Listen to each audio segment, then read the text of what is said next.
Hey everybody, welcome to the Friday Funnies. You know, it's summertime, isn't it? And summer has just begun, and already it's hotter than a hard-boiled egg in a microwave.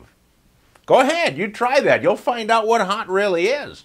And it looks like the temperature levels for the 4th of July holiday are going to be pretty high across most of the country.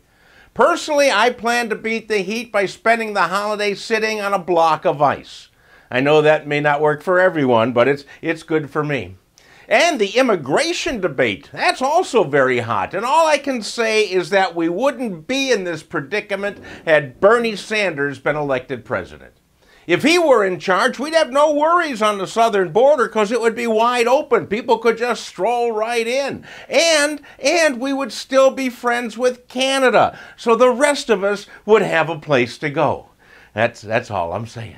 But now it's time to take a break from the heat. So please, right now, grab a cool and refreshing beverage, take a seat on a block of ice, and enjoy this week's Friday Funnies. Cedelia Roman lives in France, and she was visiting her mother in British Columbia in Canada.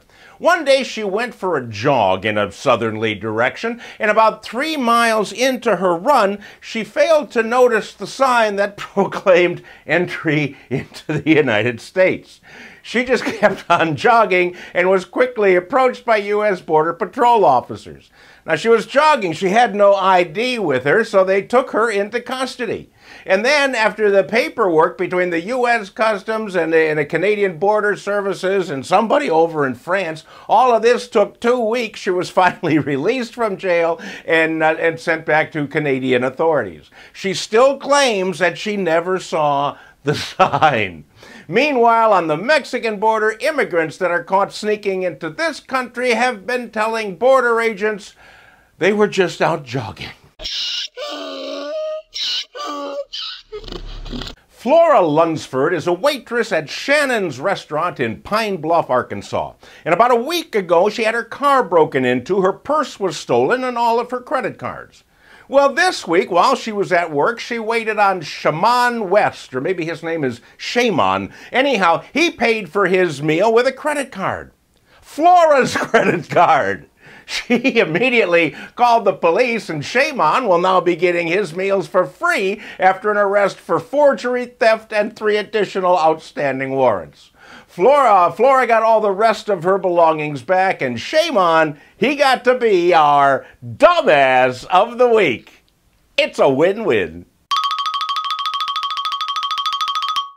Very few of us have the problem of having too much money. But there are plenty of movie stars and athletes and lottery winners who find that they have more money than they can spend. Well, lucky for them, a restaurant in New York City has come to the rescue. Serendipity 3 is now offering the Lux milkshake, recognized by the Guinness Book of World Records as the most expensive milkshake in the world. It comes in a glass covered with Swarovski, I believe that's how you pronounce it, crystals. I don't know if you can keep the glass. The shake features milk from the Channel Islands, Tahitian vanilla ice cream, Devonshire clotted cream, Madagascar vanilla beans, 28-karat edible gold, Luxardo maraschino cherries, whipped cream, and donkey caramel sauce. All for only $100. And it sounds like a bargain because I think we all know how expensive donkey sauce can be. The restaurant also offers the world's most expensive sandwich, a grilled cheese, for $214. And both of these items are featured on their P.T. Barnum menu for the sucker born every minute. That's it, my friends, for another week. No Friday Funnies next week. I'm going off on an historical adventure, and I'll be happy to tell you about that in 2 weeks when I get back. In the meantime, have a wonderful 4th of July, and I'll see you back here in 2 weeks.